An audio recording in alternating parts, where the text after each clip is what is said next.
Good morning बेटा सभी को। सब ज्वाइन हो गए।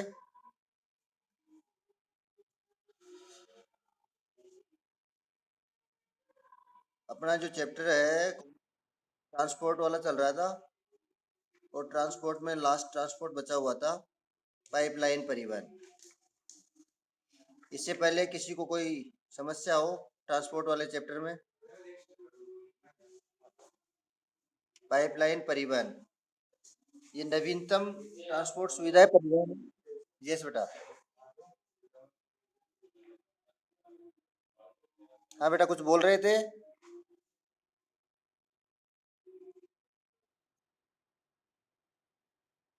किसमें?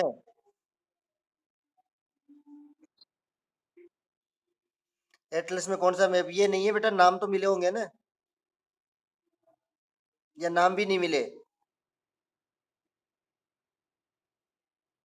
किसका?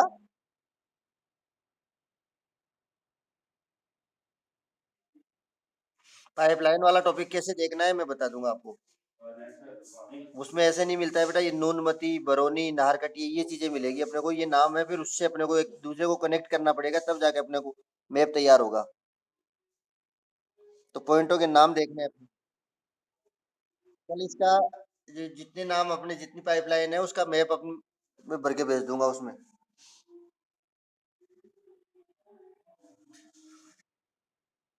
इससे पहले जो जितना अपने ने पढ़ लिया उसमें किसी को कोई रह गया हो, कोई पॉइंट छूट गया हो तो बता देना अभी तो।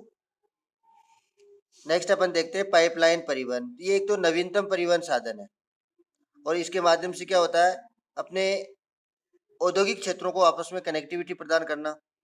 उसमें जो लिक्विड पदार्थ होते हैं उन लिक्विड पदार्थों को एक स्थान से दूसरे स्थान पर पहुंचाना। पेट्रोलियम हो गया, प्राकृतिक गैस हो गई, खनिज तेल हो गया, लो अयस्क को भी तरल अवस्था में पिघला हुआ जो लोहा होता है उसको पहुंचाने के लिए भी पाइपलाइन परिवहन का सहारा लिया जाता है।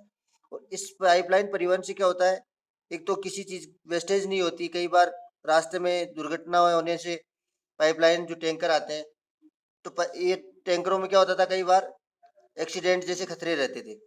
वो गैस प्राकृतिक गैस हो चाहे खनिज तेल हो, तो सारा नष्ट हो जाता था।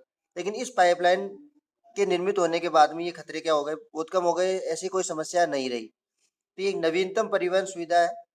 पाइपलाइन परिवहन का एक नया साधन है। पाइपलाइन जो है परिवहन का एक नया साधन है। जल पहुंचाने के लिए, जल आपूर्ति के लिए पाइपलाइनों का उपयोग लंबे समय से, यानी केवल पहले हम किसके लिए करते थे, केवल जल को एक स्थान से दूसरे स्थान पर पहुंचाने के लिए ही इसका प्रयोग करते थे। अभी परिवहन के रूप में खनिज तेल, पेट्रोलियम, प्राकृतिक गैस, तरल लौह अयस्क के परिवहन हेतु पाइपलाइन सस्ता और द्रुतगामी, यानी इसका केवल एक बार ही खर्चा लगता है। एक बार अपन ने फिक्स कर दिया तो उसके बाद में परिवहन का कोई अलग से खर्चा नहीं है। तो सस्ता और द्रुतगामी यानी तीव्र गति से माल वाहक है, एक सामान को एक स्थान से दूसरे स्थान पर पहुंचाता है। भारत में 1980 में 5035 किलोमीटर पाइपलाइनें थी। 1980 1980 में केवल 5035 किलोमीटर पाइपलाइनें थी, जो 2010 में बढ़ करके लगभग 10,000 किलोमीटर यानी दुगनी हो गई। पाइपलाइन परिवहन से क्या लाभ होता है, क्या फायदे हैं? तो पाइपलाइन परिवहन के लाभ है, एक तो सस्ता साधन है, एक बार खर्च हुआ उसके बाद में कोई खर्चा नहीं। सुगम परिवहन, आसान परिवहन है, आसानी से माल को एक स्थान से दूसरे स्थान पर पहुंचाना। अब ये माल कौन सा होता है, खनिज तेल, पेट्रोलियम, प्राकृतिक गैस और तरल लिक्विड पदार्थ जो होते हैं। उबड़ खाबड़ मार्ग से परिवहन, ये उबड़ खाबड़ मार्ग से भी ऐसे परिवहन को निकाला जा सकता है। ऊर्जा की बचत होती है, एनर्जी बचती है। समुद्री जल में भी ये पाइपलाइन बिछा करके हम अपने पेट्रोलियम, खनिज, तरल लौह की प्राकृतिक गैस, इन वस्तुओं को दूसरे स्थान पर पहुंचा सकते हैं। तो समुद्री जल में भी ये संभव है। जबकि ये अपन अन्य परिवहन की अगर सोचे तो दूसरा परिवहन केवल समुद्री परिवहन को छोड़ करके अन्य परिवहन इसमें पॉसिबल नहीं है। लेकिन समुद्री जल में भी पाइपलाइन के माध्यम से ये परिवहित किया जा सकता है। सुनिश्चित आपूर्ति, जितना अपन ने यहाँ से भेजा, 1,000 लीटर अगर कोई वस्तु यहाँ से छोड़ी है तो 1,000 लीटर ही दूसरे स्थान पर पहुंचेगी। ये नहीं कि इसमें सब 9,999 हो जाए, नहीं हो सकता। तो सुनिश्चित आपूर्ति, जितनी आपूर्ति अपन करनी है उतनी आपूर्ति वहां पर पहुंचती है। जबकि टैंकरों में क्या होता है, जब टैंकरों के माध्यम से या अन्य किसी माध्यम से हम परिवहित करते थे तो इसमें क्या होता था, जब भेजते थे 1,000 लीटर और वहां पहुंचते पहुंचते ये 5, 50, 100 लीटर तो खराब हो जाता था। सब लीकेज हो गया, ये प्रॉब्लम हो गई, वो हो गई, ऐसी समस्या। तो वो समस्याओं से छुटकारा मिल गया। जितनी आपूर्ति अपने को करनी होती है उतनी मात्रा में ये आपूर्ति वहां तक पहुंचती है। समय की बचत होती है, प्रदूषण नहीं होता है। तो ये इतने सारे फायदे हैं पाइपलाइन परिवहन के। अब इसमें महत्वपूर्ण भारत में कौन कौन सी महत्वपूर्ण पाइपलाइन है, तो भारत में कहाँ से कहाँ तक चलती है, तो देखना पहली लाइन का नाम है नाहरकटिया नुनमती बरौनी पाइपलाइन। ये भारत में सबसे पहली पाइपलाइन है जो असम के तेल को, असम में तेल के कुएं जो है वहां से तेल के कुओं से नुनमती तेल शोधनशाला। अब एक चीज है पहले, जैसे जहाँ से कुआ होता है यहाँ से अपन क्या करते हैं, खनन करते हैं, खनिज तेल निकालते हैं। ये खनिज तेल जब यहाँ से निकालते हैं यहाँ से शोधनशाला तक पाइपलाइन के माध्यम से, फिर यहाँ से दूसरे क्षेत्रों में जहाँ पर अपने को सप्लाई करनी है वहां तक। तो इस प्रकार से ये दो वितरण केंद्र हो गए। तो तेल के कुओं से शोधनशाला, शोधनशाला से वितरण केंद्रों तक भी पाइपलाइनों के माध्यम से ये लाइनें बिछी होती है। तो इस माल कच्चे माल को, जब कच्चे तेल को यहाँ से निकालते हैं तो यहाँ से शोधनशालाओं में उसको फिल्टर किया जाता है। फिल्टर करने के बाद में वितरित करने के लिए अलग अलग क्षेत्रों में उनको भेज दिया जाता है। तो इसी प्रकार नाहरकटिया नुनमती बरौनी पाइपलाइन जो है भारत में सबसे पहली पाइपलाइन है जो असम में तेल के कुओं से नुनमती तेल शोधनशाला तक 443 किलोमीटर लंबी पाइपलाइन दूरी कर दूरी तय कर तेल ले जाया जाता है।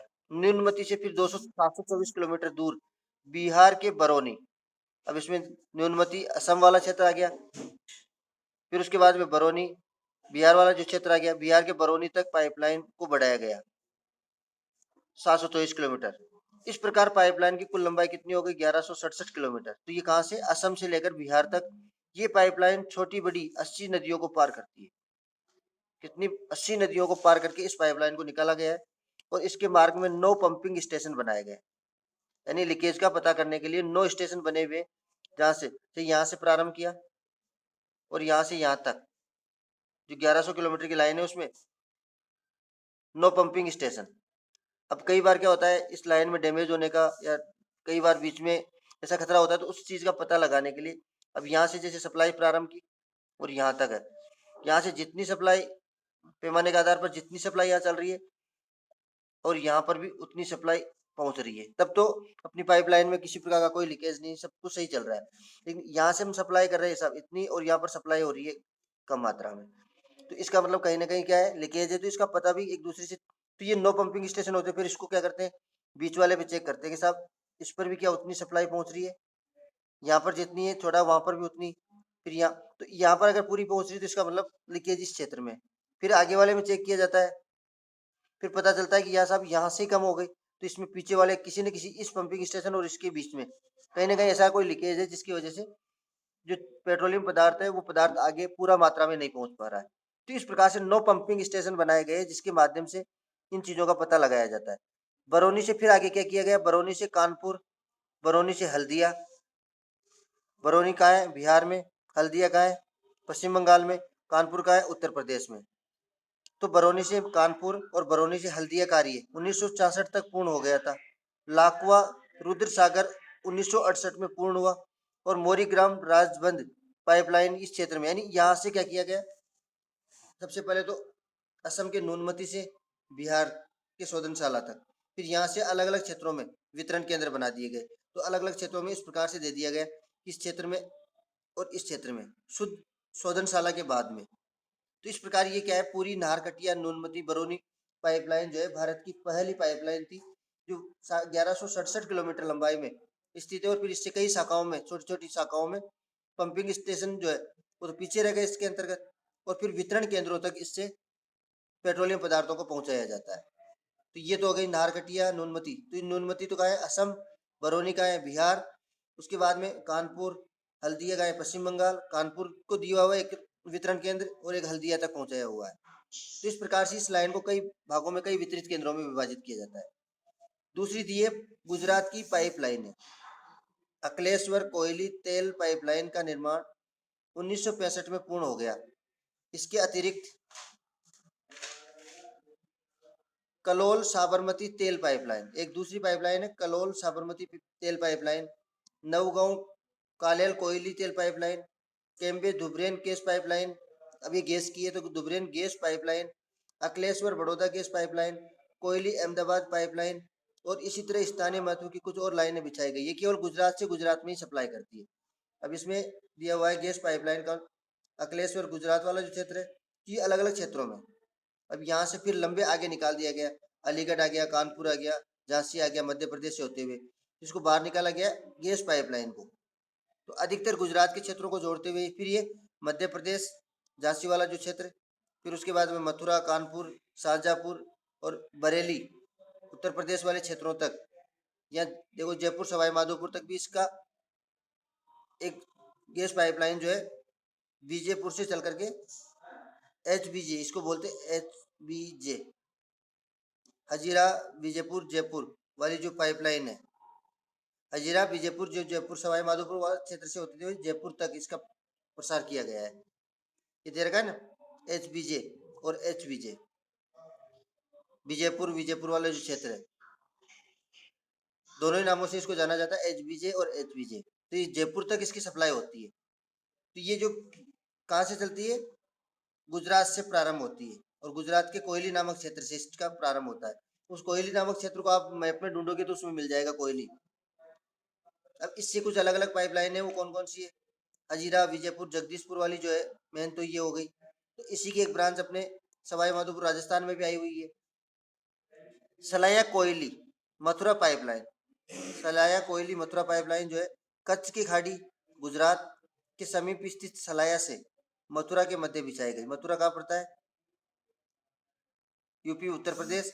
तो गुजरात से लेकर उत्तर प्रदेश के मध्य एक पाइपलाइन बिछाई गई और ये 1256 किलोमीटर लंबी पाइपलाइन है जो मुंबई हाई से, अब मुंबई हाई तो अपने को पता है सबको, कहा है अरब सागर में स्थित है, मुंबई से अरब सागर में, जहाँ से क्या है खनिज तेल निकाला जाता है। तो मुंबई हाई से प्राप्त आयातित तेल को मथुरा शोधनशाला पहुंचाया जाता है। मथुरा शोधनशाला जहाँ पर इसका शुद्धिकरण किया जाता है, खनिज तेल जो मिश्रित अवस्था में प्राप्त होता है और मथुरा शोधनशाला में इसको पहुंचाया जाता है। फिर वहां पर साफ किया तेल जालंधर तक ले जाए, साफ किया हुआ तेल जालंधर वाला जो क्षेत्र है पंजाब पहुंचाया जाता है और कोयली पाइपलाइन से जो इसको जोड़ दिया जाता है। कोयली पाइपलाइन तो प्रारंभ कहाँ से होता है, इस पाइपलाइन का कच्छ की खाड़ी के समीप स्थित सलाया से मथुरा के मध्य। तो सलाया से इसको निकाला जाता है और मथुरा शोधनशाला में इसको पहुंचाया जाता है। मथुरा से फिर अलग अलग क्षेत्रों में, जालंधर वाले क्षेत्र पंजाब वाला क्षेत्रों में इसको पहुंचाया जाता है साफ शुद्ध तेल को। फिर दूसरी है मुंबई हाई से मुंबई अकलेश्वर कोयली पाइपलाइन में इसको जोड़ दिया जाता है। महाराष्ट्र में मुंबई हाई से मुंबई तट पर तेल और गैस लाने के लिए दो अलग अलग, अब देखो इसमें इसे ये वाला जो क्षेत्र है, ये अरब सागर हो गया, ये महाराष्ट्र वाला पार्ट हो गया ये वाला। इस महाराष्ट्र से यहाँ पर ये मुंबई हाई है। इस मुंबई हाई से तटीय क्षेत्र पर एक तो गैस की और एक तेल की, प्राकृतिक तेल और गैस दोनों की अलग अलग पाइपलाइन है, क्योंकि एक पाइपलाइन से दोनों का परिवहन संभव नहीं है, इसलिए दोनों के लिए अलग अलग पाइपलाइन बिछाई हुई है। देखो इसमें ध्यान से देखो कि मुंबई हाई से मुंबई अकलेश्वर कोयली पाइपलाइन, महाराष्ट्र में मुंबई हाई से मुंबई तट तक, मुंबई हाई से मुंबई तट तक तेल और गैस लाने के लिए दो अलग अलग पाइपलाइनें बिछाई गई, जिसमें प्रत्येक की लंबाई कितनी है, 210 किलोमीटर है। यहाँ से यहाँ की तट तक पहुँचाने के लिए 210 किलोमीटर की पाइपलाइनें बिछाई गई दोनों के लिए। भारतीय गैस प्राधिकरण लिमिटेड की स्थापना 1984 में 1984 में, जो 14,400 किलोमीटर लंबी पाइपलाइनों का संचालन इसके द्वारा किया जाता है। भारतीय गैस प्राधिकरण लिमिटेड की स्थापना की गई थी 1984 में, जो संपूर्ण भारत में गैस जो पाइपलाइन होती है उनकी देखरेख की जिम्मेदारी इसी की होती है और 14,400 किलोमीटर लंबी पाइपलाइनों का संचालन इसके द्वारा किया जा रहा है। अब नेक्स्ट जो अपन देख रहे थे HVJ अलग था, HUJ हजीरा विजयपुरा और जगदीशपुर पाइपलाइन, ये उससे जुड़ी हुई है। ये भी ये विश्व की सबसे लंबी भूमिगत गैस पाइपलाइन है जो 1750 किलोमीटर लंबी है। इस पाइपलाइन द्वारा उत्तर प्रदेश के 4, मध्य प्रदेश और राजस्थान के एक उर्वरक कारखाने, खाद बनाने के कारखानों को इस जो प्राकृतिक गैस जो है उससे उर्वरक कारखानों को इससे जोड़ा गया है। औरैया उत्तर प्रदेश में स्थित है। अंतर राजस्थान, कावस गुजरात, ताप विद्युत ग्रहों को गैस पहुंचाई जाती है। तो इन क्षेत्रों में ये गैस पहुंचाने के लिए HUJ जो है, HBJ बोलते हैं इसको, हजीरा विजयपुरा जगदीशपुर जो है, इससे प्राकृतिक गैस की सप्लाई की जाती है। अब इनको मैप में आपको ये नाम ढूंढने, जितने नाम मिल जाए उतने नाम तो आप मार्क कर लेना ऐसे, स्टार्टिंग पॉइंट और एंड पॉइंट। बीच वाले पॉइंटों का अगर नहीं भी मिलता है तो ठीक है, लेकिन स्टार्टिंग और एंड अपने को याद होना चाहिए। ये अपना चैप्टर ये भी कंप्लीट होता है।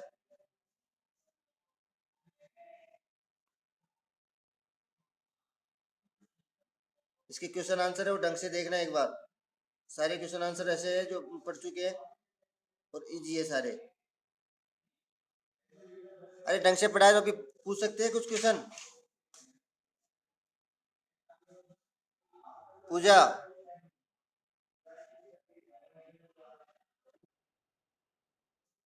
तो पूछ रहा हूँ, आवाज नहीं आ रही? अभी भी नहीं आ रही बेटा? किस किस के पास नहीं आ रही आवाज? पूजा से पूछ रहा था क्वेश्चन नंबर 24, बोट क्या है? बोट।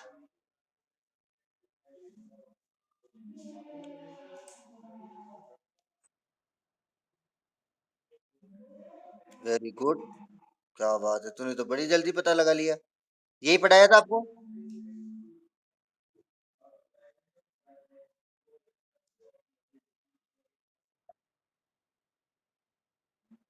नहीं तो आप पढ़ रहे हो या वैसे यात्रा ही कर रहे हो बेटा? पूजा, आप पढ़ाई भी कर रहे हो या यात्रा करने में लगे हुए हो? क्वेश्चन नंबर 24 दे रखा है, इसका आंसर ऐसे ही देखिए आना बेटा, जब अपने एग्जाम में आए ना। कौन बोल रहा है अभी? बोट का प्रयोग करते हैं। तो सामान को क्यों ले जाते हो? तो व्यक्तियों को, यात्रियों को भी बिठा सकते हैं ना। हैं? और वेरी गुड। तो अपने ज्योग्राफी में बोट का मतलब यही है, अपन ने इस चैप्टर में यही पढ़ा था, बोट। हम्म। तेरे तेरे साथियों से पूछे कि देखो कौन क्या जवाब देता है। कौन बताएगा? समझता? आप क्या जानते हो बोट से संबंधित? बोट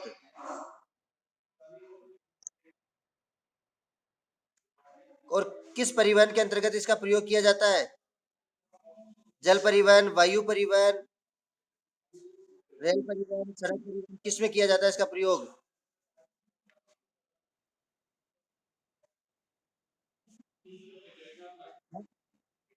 सड़क परिवहन। तो ये आपके क्लासमेट तो अभी नाव चला रहे थे थोड़ी देर पहले। तो सड़क परिवहन में कैसे, नाव को कैसे चलाओगे सड़क पे?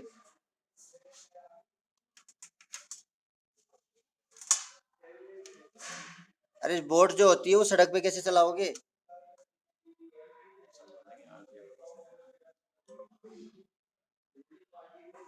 आगे बताओ, पूरा बताओ। बोट।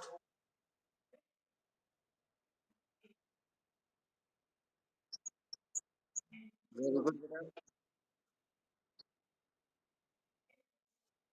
बुल्ट, ऑपरेट और ट्रांसपोर्ट। बनाओ, चलाओ और सरकार के अधीन कर दो। ट्रांसपोर्ट यानी उसके बाद में सरकार को अधीन कर दो। सड़क परिवहन में क्या होता है, सरकार की भागीदारी को कम कर निजी क्षेत्रों की भागीदारी को बढ़ाने के लिए ये बोट परियोजना लाई गई थी, जिसमें निजी कंपनियों को ये अधिकार दिया गया है कि आप क्या करो, सड़क मार्गों का निर्माण करो, उनको ऑपरेट करो जब तक आपका खर्चा वसूल नहीं हो जाता, और उसके बाद में ट्रांसफर कर दो किसको? सरकार को। सरकार को स्थानांतरित करना, ट्रांसपोर्ट, ट्रांसफर, बोट ऑपरेट और ट्रांसफर। पूजा, आप कहाँ रहते हो? कहाँ ध्यान रहता है बेटा आपका? नहीं तो थोड़ा बहुत सोच समझ के जवाब नहीं दे सकते?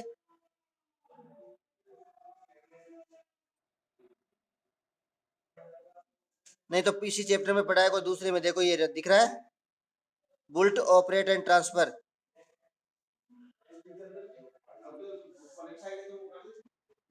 तो फिर ऐसे ऐसे भूल जाओगे तो कैसे काम चलेगा बेटा? यदि यहाँ भूले हो, एग्जाम में से भूल गए, तो आप तो सीधे नाव चला के आओगे एग्जाम में, तो फिर वो भी आपकी नाव ही चलाएंगे फिर एग्जाम, कॉपी चेक करने वाले भी। तो बेटा गलत बात है ये, ऐसे नहीं, ढंग से पढ़ो। और इस चैप्टर के क्वेश्चन आंसर भी अपने को करने, मेन मेन मुख्य मुख्य जितने याद हो जाए उतने याद करने, और जो याद नहीं हो उनको रिटर्न करना है उनका। किसी को अगर याद नहीं होता है तो रिटर्न पूरी क्वेश्चन आंसर रिटर्न में कॉपी में करना है उसको। और 18 से हो जाओ तैयार।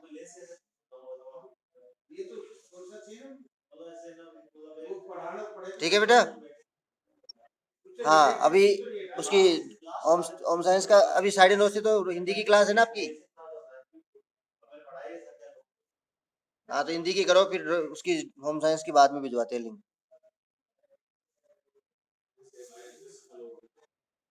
ठीक है बेटा, ओके बाय।